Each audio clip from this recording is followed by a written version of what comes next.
আসসালামু আলাইকুম ভিউয়ার্স, মাশফিস কিচেনে আপনাদের সকলকে ওয়েলকাম। আজকের রেসিপি মজাদার সুজির প্যানকেক। এই প্যানকেকটি অন্যান্য প্যানকেক থেকে অনেকটা আলাদা। চলুন দেখে নিই কিভাবে এই প্যানকেক তৈরি করতে হয়। প্রথমে একটি শুকনা মিক্সিং বোল নিয়ে নিয়েছি। এখন এখানে অ্যাড করে দিব রুম টেম্পারেচারে থাকা একটি মাঝারি সাইজের ডিম। আপনারা এই প্যানকেকটি ডিম ছাড়াও তৈরি করতে পারেন। সেক্ষেত্রে এখানে ডিমের পরিবর্তে হাফ কাপ লিকুইড দুধ ইউজ করবেন। আমরা আজকে এরকম একটা হ্যান্ড হুইস্ক ইউজ করব। ডিমটাকে মিক্স করে দিয়ে দিচ্ছি রেগুলার চিনি 1 কাপ। আপনারা চাইলে মিষ্টিটা কিছুটা কম বেশিও করে দিতে পারেন, তবে আমার কাছে এই মিষ্টিটাই পারফেক্ট মনে হয়। এখন এই হ্যান্ড হুইস্ক দিয়ে ভালোভাবে মিশিয়ে নিচ্ছি। মিশানো হয়ে গেলে অ্যাড করে দিচ্ছি 1 কাপ রুম টেম্পারেচারে থাকা লিকুইড দুধ। আমি এখানে গরুর দুধ ব্যবহার করেছি। আপনারা চাইলে প্যাকেটের দুধ অথবা গুঁড়া দুধও গুলিয়ে ব্যবহার করতে পারেন। এখন চিনিটা পুরোপুরি গলে যাওয়া পর্যন্ত ভালোভাবে মিশিয়ে নিচ্ছি। চিনিটা পুরোপুরি গলে গেলে এখন দিয়ে দিচ্ছি 1/4 কাপ মিহি করে কোরানো নারকেল। আমি কুড়িয়ে নিয়েছি। আপনারা চাইলে এটাকে অল্প একটু দুধ দিয়ে পেস্ট করেও দিতে পারেন, আর নারকেলের পরিমাণটা আপনারা আপনাদের পছন্দ অনুযায়ী একটু বাড়িয়ে কমিয়েও দিতে পারবেন।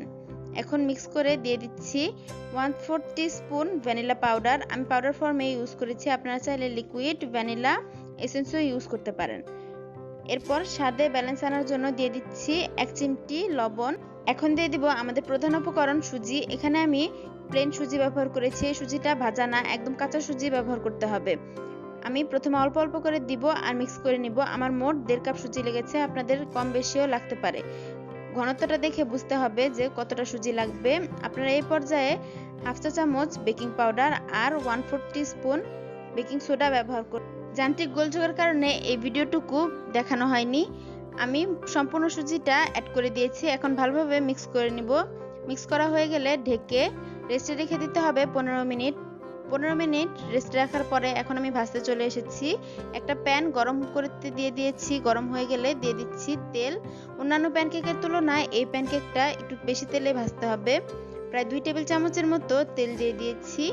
এখন এরকম একটা চামচ দিয়ে আমি মেপে দিব, তাহলে প্রত্যেকটা প্যানকেক সমান হবে। ব্যাটারটাকে একদম নিচ থেকে উপর পর্যন্ত ভালোভাবে মিক্স করে তারপর 1 চা চামচ ব্যাটার আমি দিয়ে দিচ্ছি। এটা ময়দার প্যানকেকের মতো ছেড়ে দিলেই গোল হবে না, এটাকে একটু চামচ দিয়ে ছড়িয়ে গোল করে দিতে হবে।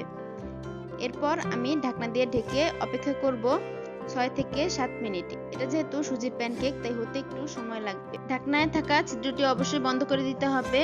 6 থেকে 7 মিনিট অপেক্ষা করে ঢাকনাটি সরিয়ে নিয়েছি। উপরে দেখুন কি সুন্দর চিতই পিঠার মতো ছিদ্র হয়েছে। এই ছিদ্রগুলো হলে বুঝতে পারবেন একটা পিঠ হয়ে গেছে। আমি কিছু প্যানকেক একটু হালকা করে ভাজবো আর কিছু প্যানকেক খুব গাঢ় করে ভাজবো।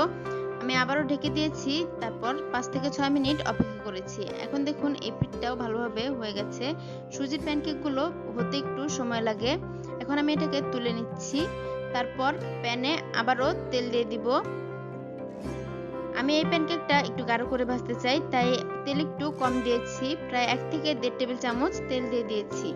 এবারও আগেরবারের মতো ভালোভাবে প্যানকেকটিকে ছড়িয়ে দিচ্ছি। আবারও একইভাবে অপেক্ষা করব। তেলটা একটু কম দিলে প্যানকেকগুলো একটু গাঢ় করে ভাজা হয়, আর একটু বেশি দিলে নিচের কালারটা একটু কম আসে। আমার একটা পিঠ হয়ে গেছে। এবারও দেখুন কি সুন্দর উপরে চিতই পিঠার মতো ছিদ্র সৃষ্টি হয়েছে। এখন আমি উল্টে দিব। আবারও অপেক্ষা করব 6 থেকে 7 মিনিট। এভাবে আমি প্রত্যেকটা প্যানকেক ভেজে নিয়েছি। আমার মোট 9টা প্যানকেক হয়েছে।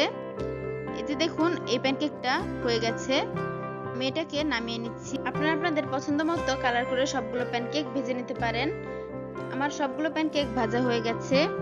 আমি একটা ভেঙে দেখিয়ে দিচ্ছি এটা কতটা সফট আর স্পঞ্জি হয়েছে। এই প্যানকেকগুলো ঠান্ডা হয়ে গেলেও এরকমই সফট থাকে।